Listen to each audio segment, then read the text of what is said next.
నమస్తే, welcome to prime 9 paper analysis. ఈరోజు మనం ఈనాడు, ఆంధ్రజ్యోతి, సాక్షి అలాగే వెలుగు పేపర్లకు సంబంధించి పేపర్ హెడ్లైన్స్ ఏమిచ్చారా ఏంటనేది చూద్దాం. దీనిలో భాగంగా ఫస్ట్ మనం ఈనాడు పేపర్ కనుక చూస్తే, ఈనాడు పేపర్కి వచ్చేసరికి ఫస్ట్ హెడ్లైన్ వచ్చి పునాది వేసింది పూర్తి చేసేది నేనే అంటూ ముఖ్యమంత్రి నారా చంద్రబాబు నాయుడు గారు చెప్పడం జరిగింది.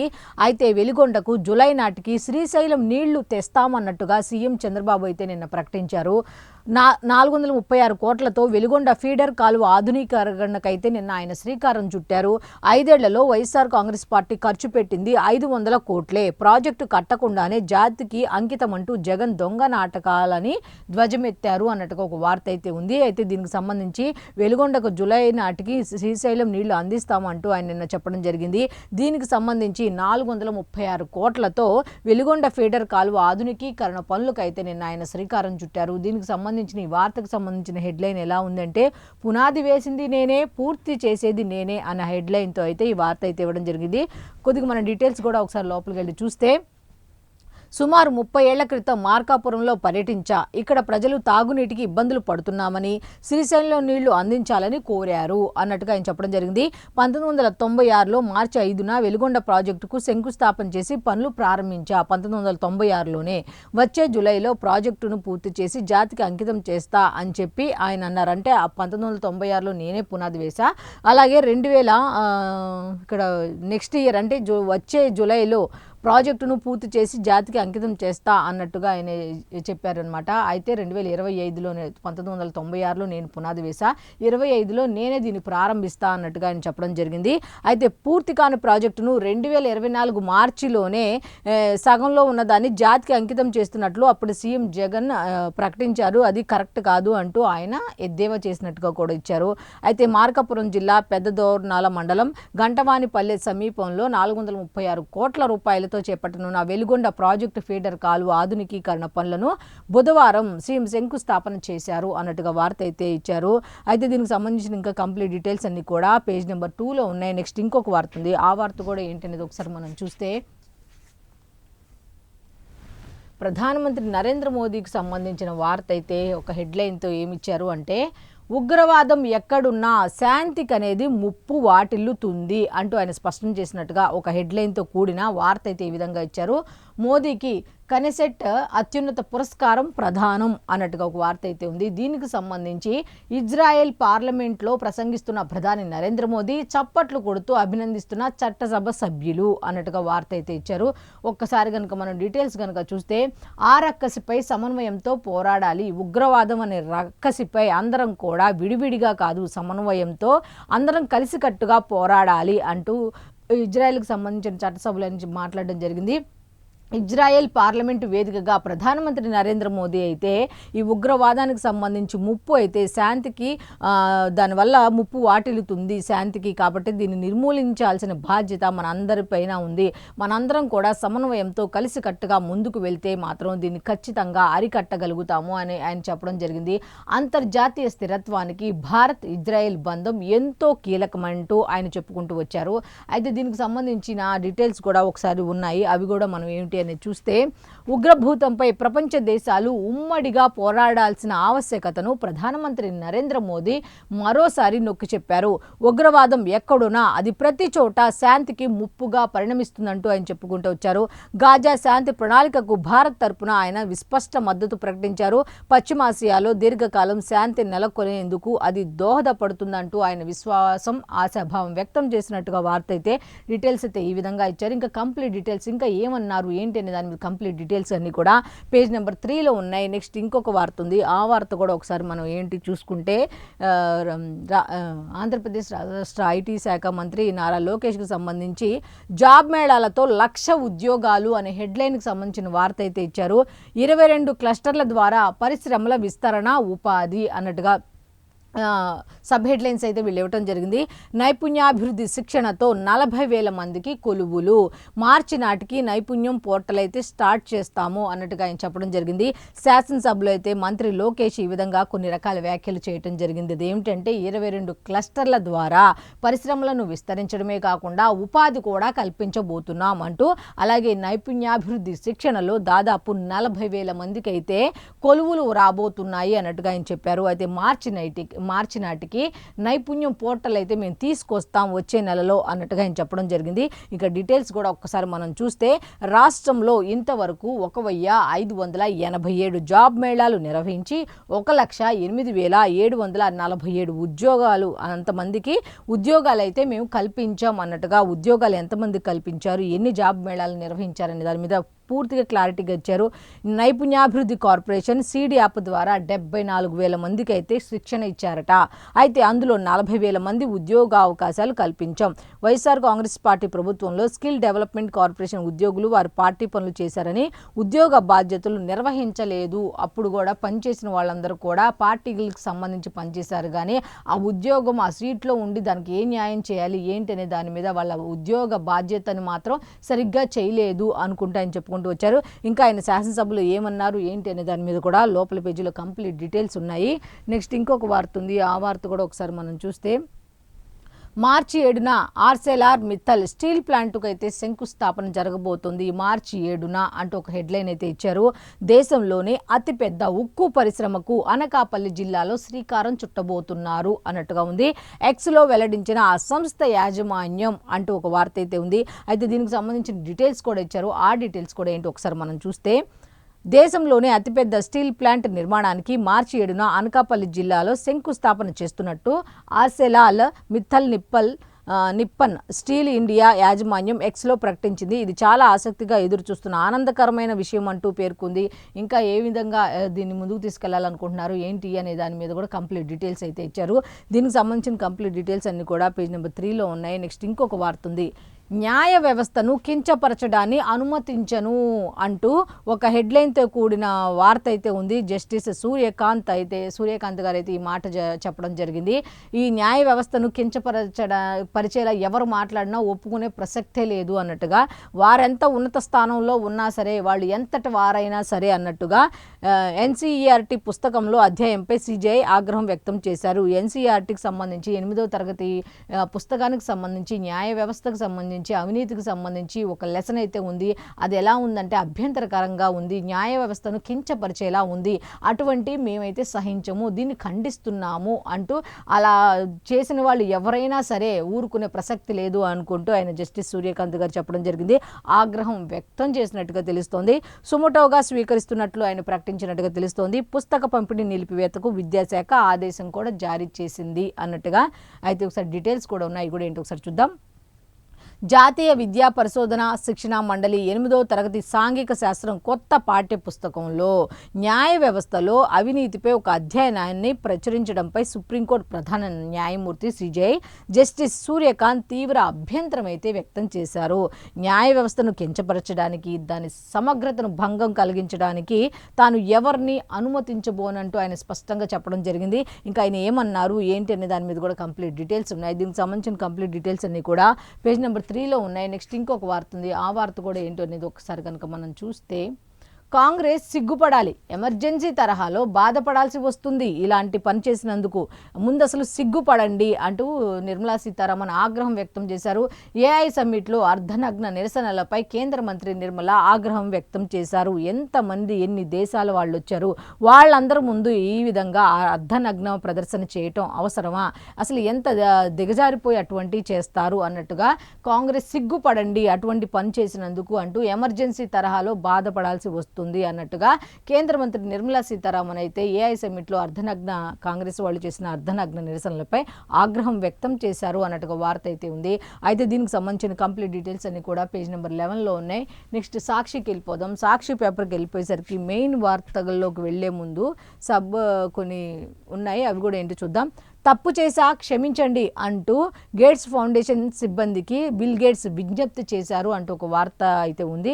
దీనికి సంబంధించి కూడా పేజ్ నెంబర్ 6లో కంప్లీట్ డీటెయిల్స్ ఉన్నాయి. నెక్స్ట్ ఉగ్రవాదం అనేది పెనుముప్పు అన్నట్టుగా, దీనిపై పోరులో రాజీ లేదు అంటూ మోదీ, భారత్ ఇజ్రాయెల్ది ఒకే వైఖరి అంటూ స్పష్టం చేయడం జరిగింది.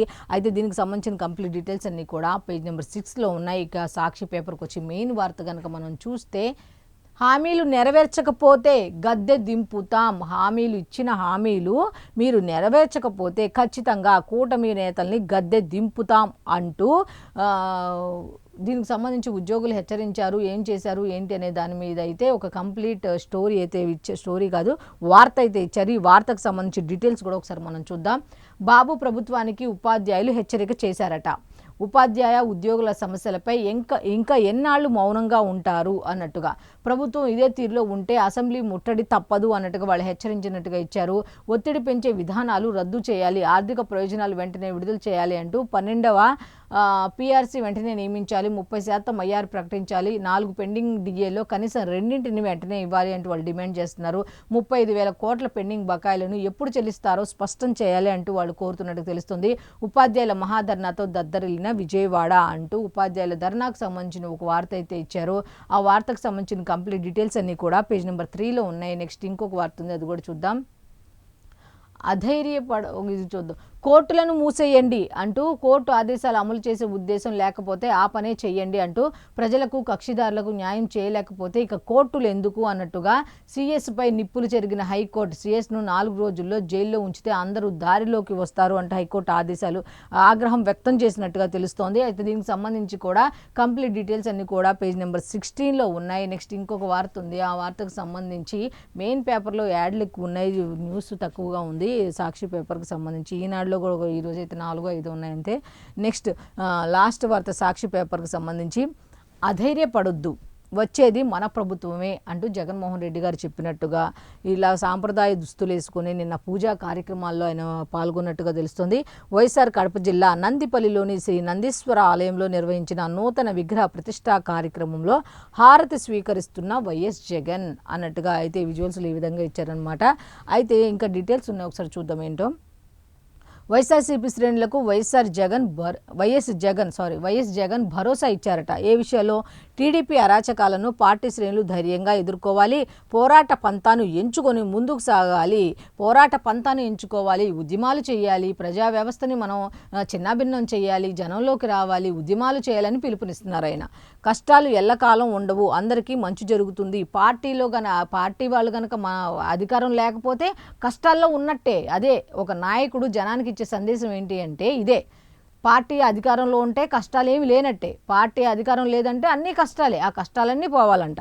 నెక్స్ట్ చంద్రబాబు ప్రభుత్వ తీరు దారుణం, కష్టకాలంలో కార్యకర్తలకు నేతలు అండగా నిలవాలని పిలుపు. అసలు ఆ నేతలే మిమ్మల్ని కలవటానికి రానివ్వట్లా, మీరు ఇంకా అండగా కార్యకర్తలకు ఉండాలని చెప్పి మీరు 2024 ఎన్నికల్లో ఓటమి కారణమైన పాటనే మళ్ళీ ఇప్పుడు పాడుతున్నారు. ఏ నేత ఏ కార్యకర్తకు అండగా ఉంటున్నారు ఒకసారి మీరు చెప్పండి జగన్మోహన్ రెడ్డి గారు.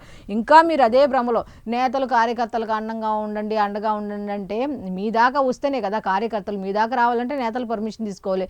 నేతలకే మీరు అపాయింట్మెంట్ ఇవ్వట్లేదు, మళ్ళీ ఇదివరకు లాగానే వార్త కూడా బయటకు వచ్చింది. సో ఓవరాల్గా చూస్తే మాత్రం ఆయన ఏమంటున్నారంటే 2029 ఎన్నికల్లో మనమే వస్తాం, అప్పటి వరకు ధైర్యంగా ఉండండి, ఉద్యమాలు చేయండి, రోడ్డు మీదకి రండి, ధర్నాలు చేయండి, పోరాటాలు చేయండి, పంథాను మార్చండి. అంటే ఆల్రెడీ ఇప్పుడు జరుగుతుందే, మరి రోడ్ల మీదకి వచ్చి బూతులు పెట్టి తిట్టుకొని ఇష్టం వచ్చినట్టు ఎలా పడితే అలా మాట్లాడే స్థితిలో ఉన్నారు. ఇంకా పంథాను మార్చండి అంటే మరి ఏ పంథాను ఏంటో తెలియదు. కానీ అయితే దీనికి సంబంధించిన కంప్లీట్ డీటెయిల్స్ అన్నీ కూడా పేజ్ నెంబర్ 3లో ఉన్నాయి. నెక్స్ట్ ఆంధ్రజ్యోతికి వెళ్ళిపోదాం. ఆంధ్రజ్యోతిలో ఏం పేపర్ ఆంధ్రజ్యోతి పేపర్కి సంబంధించి ఫస్ట్ ఆ వార్త ఏంటి అనేది కనుక ఒకసారి చూస్తే, అమరావతి తిరుపతి ఎకనామిక్ రీజియన్లకు 6 కమిటీలు అన్నట్టుగా ఒక హెడ్లైన్తో కూడిన వార్త అయితే ఉంది. అభివృద్ధి ప్రణాళికలు అమలు కోసం ఏర్పాటు చేయనున్నారు అన్నట్టుగా, సీఎం అధ్యక్షతన 2 స్టీరింగ్ కమిటీలు అన్నట్టుగా వీళ్ళు ఇచ్చారు. సిఎస్ నేతృత్వంలో 2 ఎగ్జిక్యూటివ్ కమిటీలు, ఆయా రీజియన్ల సీఈఓల సారథ్యంలో మరో 2 కమిటీలు, మొత్తం 6 కమిటీలు. అయితే సభ్యులుగా మంత్రులు, అధికారులు విశాఖ రీజియన్ తరహాలో మాస్టర్ ప్లాన్లు అయితే వేయబోతున్నారు. ఏ విధంగా అమరావతికి తిరుపతికి సంబంధించి అనేటట్టుగా వార్త అయితే ఉంది. అది దీనికి సంబంధించిన కంప్లీట్ డీటెయిల్స్ అన్ని కూడా పేజ్ నెంబర్ 14లో ఉన్నాయి. నెక్స్ట్ ఇంకొక వార్త ఉంది, అది కూడా ఏంటి అంటే ఒకసారి, నేను వస్తున్న 50 మంది అధికారులను కేటాయించండి అంటూ ఒక ఆయన చెప్పారు. ఆయన ఎవరు అంటే ప్రయాగ్రాజ్ పర్యటన కోసం బిఎస్ఎన్ఎల్ డైరెక్టర్ వివేక్ బంజల్ ఆ మాట చెప్పారంట. నేను వస్తున్న 50 మంది అధికారులను నా కోసం కేటాయించండి అని. ఆయనకి ఏమేం కావాలో ఏంటి ఇంత పెద్ద చిట్టా అయితే వివరించాడంట. నేను ఒక పర్యటనకు వస్తున్నా, నాకు ఇంత పెద్ద చిట్టా కావాలని. ఆ చిట్టా అనేది బయటకు వచ్చింది. దీని మీద కేంద్రం అయితే సీరియస్ అయ్యి షోకాజ్ నోటీస్ ఇచ్చింది అన్నట్టుగా ఇచ్చారు. అండర్వేర్, హెయిర్ ఆయిల్ రెడీగా పెట్టండి, స్నానం కిట్లో సబ్బు, దువ్వెన, అద్దం ఉండాలి, కొత్త దుప్పటి కావాలి అన్నట్టుగా ఆయనకి ఏమేమి కావాలి ఏంటి ఇంత పెద్ద లిస్ట్ అయితే రిలీజ్ చేశారంట. అయితే ఈ విషయం మీద అయితే కేంద్రం సీరియస్ అయ్యి షోకాజ్ నోటీసులు ఇచ్చిందన్నట్టుగా ఒక వార్త అయితే ఉంది. అయితే దీనికి సంబంధించిన కంప్లీట్ డీటెయిల్స్ అన్నీ కూడా పేజ్ నెంబర్ 2లో ఉన్నాయి. నెక్స్ట్ ఇంకొక వార్త ఉంది, అవినీతి పుట్టలో కోట్ల కట్టలు. ఇదిగోండి, అవినీతి పుట్టలో కోట్ల కట్టలు అన్నట్టుగా ఒక వార్త అయితే ఉంది.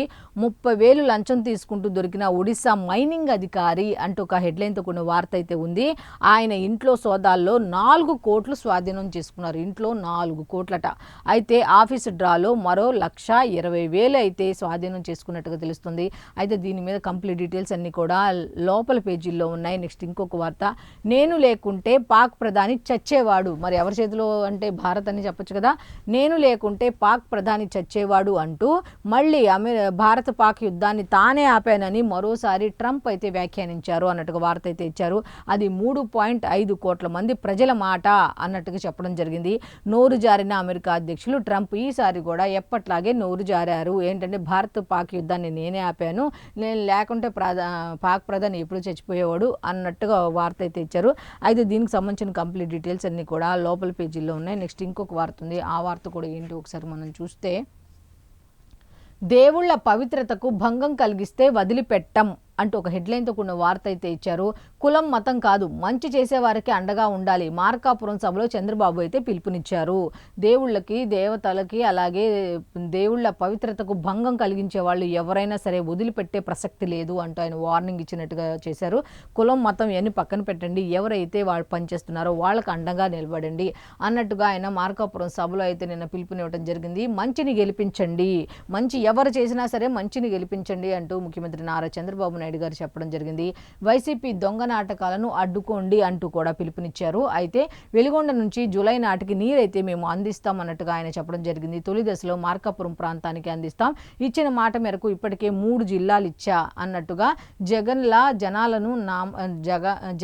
జనాలకు నామాలు నేను పెట్టను, ప్రాజెక్టు పూర్తి చేయకుండానే నాడు జాతికి అంకితం చేశారు, ఫీడర్ కాలువ లైనింగ్ పనులు చేయలేదు, నిర్వాసితులకు నష్టపరిహారము ఇవ్వలేదు, మేము వచ్చాక 540 కోట్ల రూపాయలతో గాడిలో పెట్టాం, ఇప్పుడు మరో 436 కోట్లతో లైనింగ్ పనులను ప్రారంభించాము అన్నట్టుగా ఆయన చెప్పడం జరిగింది. అయితే దీనికి సంబంధించిన కంప్లీట్ డీటెయిల్స్ అన్నీ కూడా వెలుగొండ ఫీడర్ కెనాల్లో రైతులతో మాట్లాడుతున్న ముఖ్యమంత్రి నారా చంద్రబాబు నాయుడు గారు అంటూ వార్త అయితే ఇచ్చారు. అయితే దీనికి సంబంధించిన కంప్లీట్ డీటెయిల్స్ అన్నీ కూడా లోపల పేజీలో ఉన్నాయి. నెక్స్ట్ ఇంకొక వార్త ఉంది, ఆ వార్త కూడా మనం మాట్లాడుకుంటే, మా ఆదేశాలు అమలు చేయలేదేం అంటూ హైకోర్టు అయితే ఆగ్రహం వ్యక్తం చేసినట్టుగా తెలుస్తుంది. సిఎస్ విజయానందపై ఆగ్రహం వ్యక్తం చేసినట్టుగా వార్త అయితే ఇచ్చారు. డీటెయిల్స్ కనుక చూస్తే, మా ఉత్తర్వులు అమలు చేయకపోవడం చూస్తుంటే ఉద్యోగాలకు ఎంపికైన వారు సిఎస్ను మేనేజ్ చేసినట్లు కనబడుతోంది. అయితే ఆ అధికారులతో ఆయన కుమ్మక్కయ్యారు. కోర్టు ఆదేశాల అమలుకు 11 నుంచి నేటి వరకు ఏం చేశారో చూపించండి, ఏజీ సూచనలతోనే ఉత్తర్వులు అమలు చేయనట్లు కనబడుతోంది అన్నట్టుగా అయితే ఇచ్చారు. అయితే ధర్మాసనం చెప్పినట్టుగా చేయలేదు, మీరు ఒక టైం అయితే ఇచ్చింది, అప్పటి నుంచి ఇప్పుడు దాకా మీరు ఏం చేశారు అని క్వశ్చన్ చేయడం జరిగింది. దానికి సంబంధించి కంప్లీట్ డీటెయిల్స్ కనుక చూసుకుంటే, మా ఆదేశాలు అమలు ఎందుకు చేయలేదు, అమలు చేయండి అంటూ హైకోర్టు ధర్మాసనం అయితే తక్షణం అనే పదానికి అర్థం తెలియదా, వెంటనే అని కదా సిఎస్ను నిలదీసిన హైకోర్టు ధర్మాసనం. ఉత్తర్వులు అమలు చేస్తారా, జైలుకి వెళ్తారా, మేము ఇచ్చిన ఉత్తర్వులు అమలు చేస్తారా లేకపోతే జైలుకి వెళ్తారా, రెండే మాటలు అన్నట్టు చెప్పడం జరిగింది. సిఎస్ను 4 రోజులు జైల్లో ఉంచితే ఇతర అధికారులు కూడా దారిలోకి వస్తారు అంటూ వ్యాఖ్యానించింది. కోర్టు ఉత్తర్వులను సిఎస్ఏ గౌరవించుకుంటే కింది అధికారులు ఇంకేం పాటిస్తారు అన్నట్టుగా తెలుస్తోంది. ఉద్యోగాలకు ఎంపికైన వారు సిఎస్ను మేనేజ్ చేసినట్లుందంటూ ఘాటు వ్యాఖ్యలు చేసింది అన్నట్టుగా ఉంది. అది దీని మీద అయితే 86 మంది గ్రూప్ 1 అధికారులను బదిలీ చేశారు అన్నట్టుగా అయితే హైకోర్టు ఆదేశాలతో స్పందించిన రాష్ట్ర ప్రభుత్వం. జాబితాలో 25 మంది చొప్పున ఆర్డీఓలు, డిఎస్పీలు బదిలీ, అలాగే 22 మంది ఎంపీడీఓలు, 8 మంది ఏఎస్ఈలు కూడా బదిలీ అయినట్టుగా తెలుస్తుంది. రవాణా శాఖలో 5 ఆర్టీఓలు కూడా బదిలీ అయ్యారు అన్నట్టుగా హైకోర్టు ఆగ్రహించడంతో రాష్ట్ర ప్రభుత్వం అయితే ఈ విధంగా చేసుకుంటూ వచ్చింది. అయితే దీనికి సంబంధించిన కంప్లీట్ డీటెయిల్స్ అన్నీ కూడా లోపల పేజీలో ఉన్నాయి. నెక్స్ట్ ఇంకొక వార్త ఉంది, ఆ వార్త కూడా ఏంటనేది ఒకసారి మనం చూస్తే,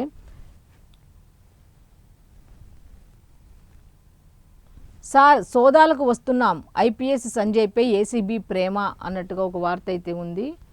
నెక్స్ట్ తనిఖీల సమాచారం ముందుగానే లీక్. ఎక్కడెక్కడ తనిఖీలు చేస్తున్నారు ఏంటనేది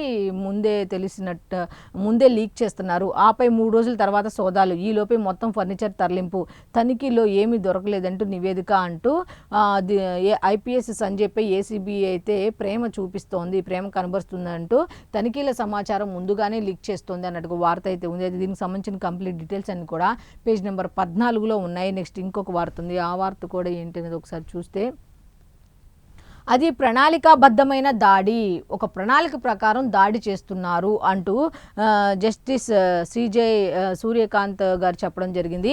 8వ తరగతి పిల్లలకు న్యాయ వ్యవస్థలో అవినీతిపై పాఠమా? 8వ తరగతి పిల్లలకి న్యాయ వ్యవస్థలో అవినీతి గురించి మీరు పాఠం చెప్తారా అన్నట్టు ఆయన క్వశ్చన్ చేసినట్టు తెలిసింది. సుప్రీంకోర్టు ప్రధాన న్యాయమూర్తి ఫైర్ అయ్యారు ఈ విధంగా అన్నట్టు ఒక వార్త అయితే ఇచ్చారు. డీటెయిల్స్ ఒకసారి మనం చూస్తే, వ్యవస్థ సమగ్రతను దెబ్బతీయటానికి భూమి మీద ఎవరిని అనుమతించను, వ్యవస్థకు సంబంధించి ఇష్టం వచ్చినట్టు మాట్లాడడానికి ఎవరిని కూడా నేను అనుమతించను అంటూ ఆయన ఆగ్రహం వ్యక్తం చేసినట్టుగా ఉంది. ఈ వ్యవహారం ఎంత దూరం వెళ్ళినా చట్టం తన పని తాను చేస్తుంది, ఎలా డీల్ చేయాలో నాకు బాగా తెలుసు, ఇప్పటికే ఆదేశాలు ఇచ్చా అంటూ ఆయన చెప్పడం జరిగింది. సుముటోగా తీసుకుంటున్న చీఫ్ జస్టిస్ సూర్యకాంత్ హెచ్చరిక. నేడు సుముటోగా విచారణ, తక్షణమే స్పందించిన ఎన్సీఈఆర్టీ వెబ్సైట్ నుండి సాంఘిక శాస్త్రం పాఠ్య పుస్తకం అయితే తొలగించింది అన్నట్టుగా వార్త అయితే ఇచ్చారు.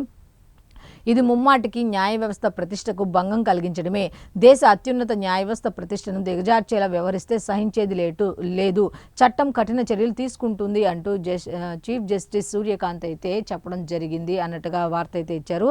అయితే దీనికి సంబంధించిన కంప్లీట్ డీటెయిల్స్ అన్నీ కూడా పేజ్ నెంబర్ 2లో ఉన్నాయి. నెక్స్ట్ ఇంకొక వార్త ఉంది, ఆ వార్త కూడా ఒకసారి మనం చూస్తే, ఇప్పుడే కాదు ఇజ్రాయెల్కు ఎప్పటికీ భారత్ అనేది అండగా ఉంటుంది అంటూ ప్రధానమంత్రి నరేంద్ర మోదీ గారు అయితే భరోసా ఇవ్వడం జరిగింది. రక్తం త్యాగంతో ఏర్పడిన బంధం మనది అంటూ ఆయన ఆలింగనం చేసుకుంటూ ఈ విధంగా వాళ్ళు కలిసి ఉన్నది ఫోటో పెట్టి రక్తం త్యాగంతో ఏర్పడిన బంధం మనది అంటూ చెప్పడం జరిగింది. ఇజ్రాయెల్ గడ్డపై 4,000 మంది భారత సైనికులు ప్రాణాలు అర్పించారు. ఇరు దేశాలు ఉగ్రవాద బాధితులే, ఉగ్రవాదం ఏ రూపంలో ఉన్నా నిర్మూలించాల్సిందే అంటూ ప్రధానమంత్రి నరేంద్ర మోదీ గారు చెప్పడం జరిగింది. గాజా శాంతి ప్రణాళికకు సంపూర్ణంగా మద్దతు అయితే మేము ఇస్తామన్నట్టుగా ఇజ్రాయెల్ పార్లమెంట్ నెస్సెట్లో భారత ప్రధాని నరేంద్ర మోదీ నాకు సోదరుడు కంటే ఎక్కువ, ఆయన ఆలింగనానికి ప్రపంచవ్యాప్తంగా గుర్తింపు, ఇజ్రాయెల్ ప్రధాని బెంజమిన్ నెతన్యాహు కూడా చెప్పడం జరిగింది అన్నట్టుగా వార్త అయితే ఇచ్చారు. దీనికి సంబంధించిన కంప్లీట్ డీటెయిల్స్ అన్ని కూడా లోపల పేజీలో ఉన్నాయి. నెక్స్ట్ ఇంకొక వార్త ఉంది, ఆ వార్త కూడా ఒకసారి మనం ఏంటి అనేది కనుక చూస్తే, పరిమళించిన మానవత్వం అంటూ ఒక మంచి వార్తకు సంబంధించిన హెడ్లైన్ అయితే నిజంగా పరిమళించిన మానవత్వం. సోషల్ మీడియాను ఒక పద్ధతిగా ఒక మంచిగా వాడుకుంటే ఏ విధంగా ఉపయోగపడుతుంది అని చెప్పడానికి ఇది ఒక మంచి ఉదాహరణ అనమాట. సోషల్ మీడియా ఏ రకంగా ఈ పాపకు సంబంధించి సేవ్ పునర్విక అంటూ ఆ పాపకు సంబంధించిన వార్త ఎంత బాగా వైరల్ చేశారంటే, సహాయాన్ని అందించండి, ఆ బిడ్డ ప్రాణాలను కాపాడండి అంటూ సోషల్ మీడియా ద్వారా ఎంతమంది అవతల వాళ్ళ హెల్ప్ అడగటం కానీ చేసేవాళ్ళు చేయటం కానీ నిజంగా సూపర్ అంటే సూపర్ అని చెప్పొచ్చు. అదే అంటున్నారు, సోషల్ మీడియాని ఒక పద్ధతిలో మంచిగా వాడుకుంటే ఎటువంటి సత్ఫలితాలు ఇస్తుంది అని చెప్పడానికి ఈ బిడ్డ ప్రాణంకి మనం సంబంధించిన వార్త ద్వారా మనం తెలుసుకోవచ్చు. నెక్స్ట్ ఒకసారి చూడండి, కర్నూలు జిల్లా చిన్నారి పునర్వికకు ప్రజలు ఆపన్న హస్తం అందించారు అన్నట్టుగా ఆంధ్రజ్యోతి కథనంతో స్పందించిన హృదయాలు.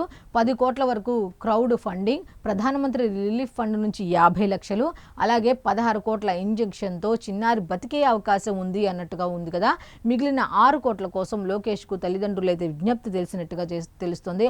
ఆ డబ్బు సమకూర్చే బాధ్యత కూడా మంత్రి తాను తీసుకుంటానని హామీ ఇచ్చారు. అంటే నిజంగా ఎంత గొప్ప విషయం. ఇక నారా లోకేష్ ఇంకొకలా అనేది పక్కన పెట్టేయండి, మానవతా దృక్పథంతో ఒక పసికందు ప్రాణాన్ని కాపాడడానికి ముందుకు వచ్చారంటే నిజంగా ఏదో అంటారు కదా, ఎంత చెట్టుకు అంత గాలి అన్నట్టుగా ఎవరికి తోచిన సహాయాన్ని వాళ్ళందరూ అందించారు. కాబట్టి అందరినీ కూడా అభినందించాల్సిన గొప్ప పని. ఇంకా మానవత్వం బ్రతికుందా అంటే ఎందుకు లేదు, ఇలాంటి సంఘటనలు చూస్తే తెలియదా మానవత్వం బ్రతికుంది ఏంటి అనేది. ఉన్నారు, మానవత్వం గల వాళ్ళు ఎందుకు లేరు, ఉన్నారు. నిజంగా ఒక మంచి వార్త అని చెప్పి మనం చెప్పుకోవచ్చు. బిడ్డ ప్రాణం నిలబడుతుంది అనే ఆశాభావం కూడా మనం కూడా వ్యక్తం చేద్దాము, మనం కూడా భగవంతుడిని ప్రార్థిద్దాము. అయితే వాళ్ళ ఫాదర్ కూడా నిన్న అమౌంట్ అయితే సరిపడా ఉంది, ఇంకా ఇచ్చేవాళ్ళు ఏమని ఇంకా తర్వాత ఏమైనా ఫర్దర్గా ఏమైనా ఖర్చులు ఉంటాయేమో వాడుకోవచ్చు అన్న ఆలోచనలో ఉన్నాయి. ఈ కాలంలో నాకు కావాల్సిన డబ్బు వచ్చింది, నా బిడ్డ ప్రాణం నిలబడ్డానికి కావాల్సిన డబ్బు వచ్చింది, ఇంక ఎవరు కూడా నాకు డబ్బు పంపొద్దు అని అంటే ఆయన మనసు కూడా ఎంత మంచిది అనేది కూడా మనం అర్థం చేసుకోవచ్చు. ఇట్లాంటి వాళ్ళకి నిజంగా భగవంతుడు ఖచ్చితంగా తోడుగా ఉంటాడు. ఆ పసిబిడ్డ ప్రాణానికి ఏమీ అవ్వకూడదని కూడా మంచిగా ఆ ఇంజెక్షన్ అది ఇచ్చిన తర్వాత కూడా మంచిగా ఆరోగ్యంగా ఉండాలని మనందరం కూడా భగవంతుడిని కోరుకుందాం. నెక్స్ట్ ఒకసారి మనం డీటెయిల్స్ ఒకసారి చూస్తే, మానవుడే మహనీయుడు, మంచిని తలపెట్టినచో మనిషికి అడ్డే లేదులే అన్నట్టుగా అప్పుడెప్పుడో ఓ సినీ గే రచయిత మనుషుల గొప్పతనాన్ని వివరిస్తూ ఓ పాట రాశారు. నిజం కదా, మనిషి తలుచుకుంటే ఏం చేయలేడు, చెయ్యాలి అని అనుకుంటే సంకల్పంతో ఏదైనా చేయగలడు అని నిరూపించారు. అట్లాగే ఒక సినీ గే రచయిత ఏ విధంగా మనుషుల గొప్పతనాన్ని చెప్పాడు అనే దాని మీద వీళ్ళు వివరిస్తూ ఈ విధంగా ఇచ్చారు. అది సమాజంలో ఏదో రూపంలో ఎన్నోసార్లు కనిపిస్తూనే ఉంటుంది. కర్నూలు జిల్లా చిన్నారి పునర్వికశ్రీ విషయంలోనూ మరోసారి ప్రస్ఫుటమైంది. 14 నెలల చిన్నారికి ప్రాణాంతకమైన స్పైనల్ మస్క్యులర్ ఆట్రోపీ అనే జన్యుపరమైన వ్యాధి సోకిందని తెలిసి ప్రజలంతా తల్లడిల్లిపోయారు. 16 కోట్ల విలువైన రూపాయలను ఎలా అయినా సరే ఆ ఇంజెక్షన్ ఆ బిడ్డకు చేరాలన్న ఉద్దేశంతో ఎవరికి తోచినంత వాళ్ళ ఆర్థిక సహాయాన్ని అందించారు.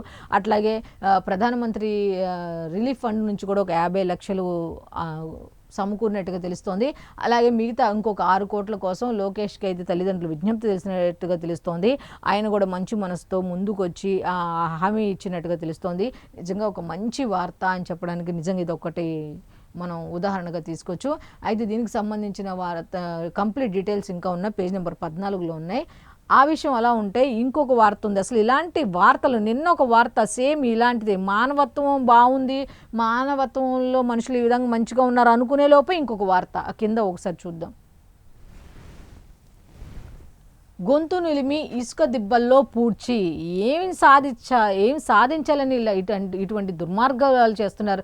నిన్న ఒక తల్లి అట్లాగే చేసింది. కట్టెల పొయ్యిలో బిడ్డ ఏడుస్తున్నాడు అని చెప్పి 2 నెలలు చిన్నారు, ఏడవకపోతే ఏం చేస్తాడు? వాడికి ఆకలి అంటే ఆకలని చెప్తాడా, లేకపోతే నొప్పి అంటే నొప్పి అని చెప్తాడు? ఏం చెప్తాడు? వాడిని కాళ్ళు చేతులు కట్టేసి ఆ విధంగా మంటల్లో పడేటువంటి నిజంగా మనుషులు రాక్షసుల్లా తయారవుతున్నారా? అసలు ఏమి ఒక విషయాన్ని బట్టి మనిషి ఎలా ఉంటాడు, ఏ క్షణంలో ఎలా ఉంటాడు, ఎలా రియాక్ట్ అవుతాడు అనేది ఏ విధంగా కూడా పర్టికులర్ ఒక మనిషిని చూసి మనం చెప్పలేని పరిస్థితులు అయితే ఇప్పుడు ఉన్నాయి. ఒక గంట బాగుంటే ఇంకో గంట బాగురు, ఒక 5 నిమిషాల క్రితం మాట్లాడిన మాట 10 నిమిషాల్లో ఉండట్లా.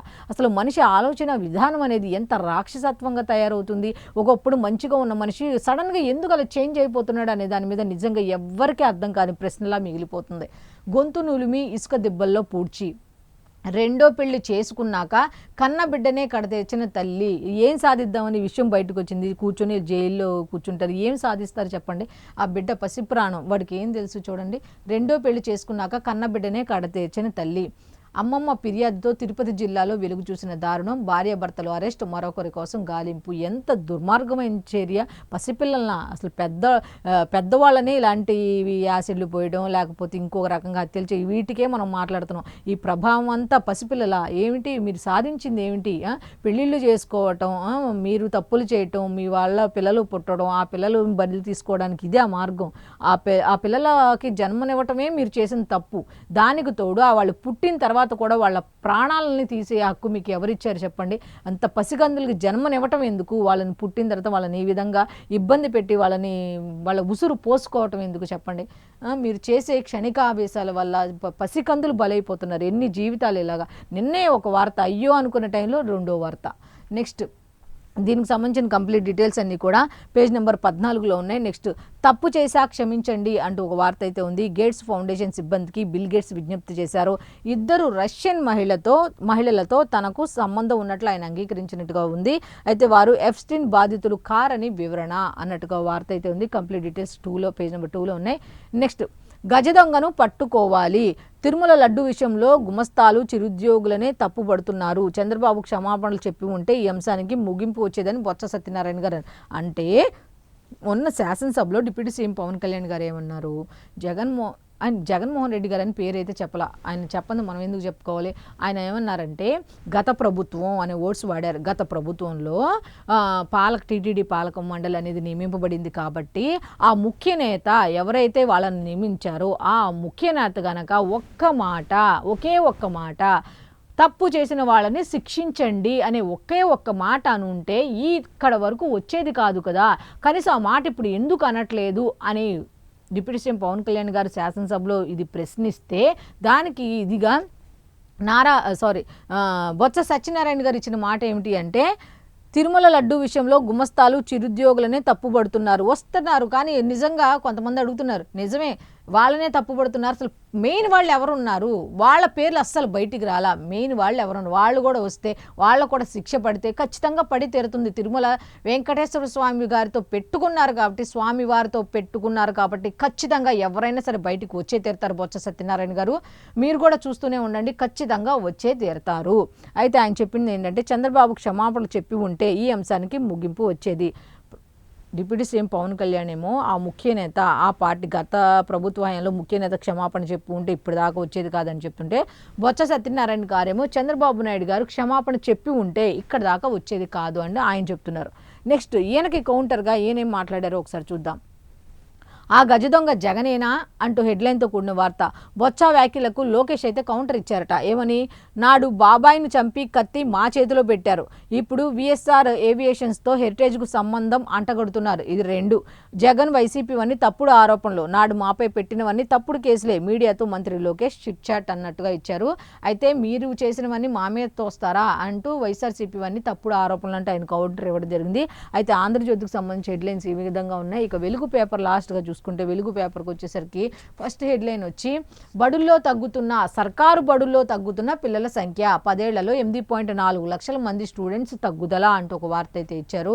అయితే దీనికి సంబంధించిన కంప్లీట్ డీటెయిల్స్ అన్ని కూడా లోపల పేజీలో ఉన్నాయి. నెక్స్ట్ 2 ఏళ్లలో కాళేశ్వరం కిస్తీలకే 40,000 కోట్లు అయ్యాయి అన్నట్టుగా ఒక వార్త అయితే ఉంది. దీనికి సంబంధించిన డీటెయిల్స్ లోపల ఉన్నాయి. అలాగే ఐటీపై ఏఐ పిడుగు అయితే పడనుంది, 2028 నాటికి ప్రపంచవ్యాప్తంగా ఆర్టిఫిషియల్ సునామీ అయితే రాబోతోంది అన్నట్టుగా ఒక వార్త అయితే ఇచ్చారు. కంప్లీట్ డీటెయిల్స్ లోపల ఉన్నాయి. పాలనలో ఆర్టిఫిషియల్ ఇంటెలిజెన్స్ భవిష్యత్తులో వినియోగిస్తామంటూ సీఎం రేవంత్ రెడ్డి చెప్పడం జరిగింది. గ్లోబల్ మ్యానుఫ్యాక్చరింగ్ పవర్గా తెలంగాణ అయితే ఉండబోతుంది. అడోబ్ సీఈఓ శంతను నారాయణతో ముఖ్యమంత్రి రేవంత్ రెడ్డి భేటీ అయ్యి ఇటువంటి వ్యాఖ్యలు చేయడం జరిగింది. దీనికి సంబంధించిన కంప్లీట్ డీటెయిల్స్ లోపల పేజీల్లో ఉన్నాయి. నెక్స్ట్ ఇంకా వార్తలు ఉన్నాయి, అవి కూడా ఏంటి అనేది ఒకసారి చూసుకుంటే, రష్యన్ మహిళలతో రిలేషన్ నిజమే అంట ఆయన ఒప్పుకున్నారు. ఎఫ్స్టీన్ ఫైల్స్ వ్యవహారంలో ఒప్పుకున్న బిల్ గేట్స్ ఆ ఇద్దరు మహిళలు ఎఫ్స్టీన్ బాధితులు కాదంటూ ఆయన వెల్లడించడం జరిగింది. కంప్లీట్ డీటెయిల్స్ లోపల ఉన్నాయి. నెక్స్ట్ గుడికి వెళ్తే చిన్నారిని చంపేస్తారా అంటూ నిందితులను కాపాడేందుకు పోలీసులకు సిగ్గుండాలి అంటూ కేటీఆర్ ప్రశ్నించడం జరిగింది. బాధిత కుటుంబానికి కోటి పరిహారం, ఒకరికి ఉద్యోగం ఇవ్వాలనే డిమాండ్, ప్రభుత్వం చర్యలు తీసుకోకపోతే అసెంబ్లీలో నిలదీస్తామని కామెంట్, కుమ్మెర బాధిత కుటుంబానికి పరామర్శ అంటూ ఒక వార్త అయితే ఇచ్చారు. కంప్లీట్ డీటెయిల్స్ లోపల ఉన్నాయి. నెక్స్ట్ ఇంకొక వార్త ఉంది, అది కూడా ఏంటి అంటే, ఇక అర్బన్ నక్సల్స్ అంతు చూస్తాం, వర్సిటీలో వాళ్ళ ఆగడాలు సాగనివ్వమంటూ రామచంద్రరావు హెచ్చరించినట్టు తెలుస్తుంది. కంప్లీట్ డీటెయిల్స్ మార్చి 31 కల్లా నక్సల్స్ రహిత దేశంగా భారత్ ఉండబోతోంది, ప్రపంచవ్యాప్తంగా కమ్యూనిజం అంతమవుతున్నదని ఆయన కామెంట్ చేశారు అన్నట్టుగా ఒక వార్త అయితే ఉంది. కంప్లీట్ డీటెయిల్స్ లోపల పేజీల్లో ఉన్నాయి. నెక్స్ట్ ఇంకొక వార్త ఉంది, అది కూడా ఏంటంటే, రెవెన్యూ సదస్సు అప్లికేషన్లన్నీ మాయమైపోయినాయి అన్నట్టుగా, కారణాలు చెప్పకుండానే తొలగించేశారు అన్నట్టుగా ఒక వార్త అయితే ఉంది. కంప్లీట్ డీటెయిల్స్ అన్ని కూడా ఆన్లైన్లో దరఖాస్తులను క్యాన్సిల్ చేసినట్లు చూపిస్తున్న భూభారతి అన్నట్టుగా ఒక వార్త అయితే ఉంది. కంప్లీట్ డీటెయిల్స్ లోపల ఉన్నాయి. నెక్స్ట్ ఇంకొక వార్త ఉంది, అది కూడా ఏంటి అనేది ఒకసారి మనం చూస్తే, మ్యూల్ ఖాతాలపై ఆపరేషన్ క్రాక్ డౌన్ అంటూ రాష్ట్రంలో 1888 మ్యూల్ అకౌంట్లకు 9431 సైబర్ క్రైమ్ లింకులు ఉన్నట్టుగా చెప్పడం జరిగింది. దీనికి సంబంధించిన కంప్లీట్ డీటెయిల్స్ లోపల ఉన్నాయి. నెక్స్ట్ ఇల్లంతా నోట్ల కట్టల గుట్టలే అన్నట్టుగా ఒక వార్త అయితే ఉంది. ఒడిశా మైనింగ్ ఆఫీసర్ ఇంట్లో భారీగా అక్రమాస్తులు, 4 కోట్ల అవినీతి సొమ్ము సీజ్ చేసిన విజిలెన్స్ అన్నట్టుగా ఒక వార్త అయితే ఉంది. అయితే దీనికి సంబంధించిన కంప్లీట్ డీటెయిల్స్ అన్ని కూడా లోపల పేజీలో ఉన్నాయి. నెక్స్ట్ ఇంకా ఏమి ఇచ్చారు కనుక ఒకసారి మనం చూస్తే, భారత సోలార్ ఇంపోర్టెస్పై 126% టారిఫ్ అంటూ ఒక వార్త. అట్లాగే కన్నుల పండుగగా నారసింహుడి కళ్యాణం అంటూ యాదగిరిగుట్ట ఆలయ వార్షిక బ్రహ్మోత్సవాల్లో భాగంగా వేద మంత్రాలు, భక్తుల జయ ధ్వానాల నడుమ బుధవారం రాత్రి లక్ష్మీ నారసింహుల కళ్యాణం కన్నుల పండుగగా సాగింది. పెద్ద సంఖ్యలో భక్తులు అయితే హాజరయ్యారన్నట్టుగా వార్త అయితే ఉంది. అయితే లాస్ట్ వార్త, సర్కారు దవాఖానాలో తొలి ఐవీఎఫ్ సక్సెస్ అన్నట్టుగా, గాంధీ హాస్పిటల్లో తొలిసారిగా ఐవీఎఫ్ విధానం ద్వారా ఓ మహిళ పండంటి ఆడబిడ్డకు జన్మనిచ్చింది. రాష్ట్రంలోని ప్రభుత్వ హాస్పిటల్స్ ఇదే తొలి ఐవీఎఫ్ జననం కావడం రావడం విశేషం అన్నట్టుగా వార్త అయితే ఉంది. అయితే మొత్తానికి అయితే ఇప్పుడు ఈరోజు మనం ఈనాడు, ఆంధ్రజ్యోతి, సాక్షి అలాగే వెలుగు పేపర్లకు సంబంధించి పేపర్ హెడ్లైన్స్ ఏమున్నాయి ఏంటి అనేది చూసాం కదా. సో ఇది ఈనాటి పేపర్ అనాలిసిస్. మళ్ళీ రేపటి అనాలిసిస్లో కలుద్దాం. అంతవరకు సెలవు. నమస్కారం.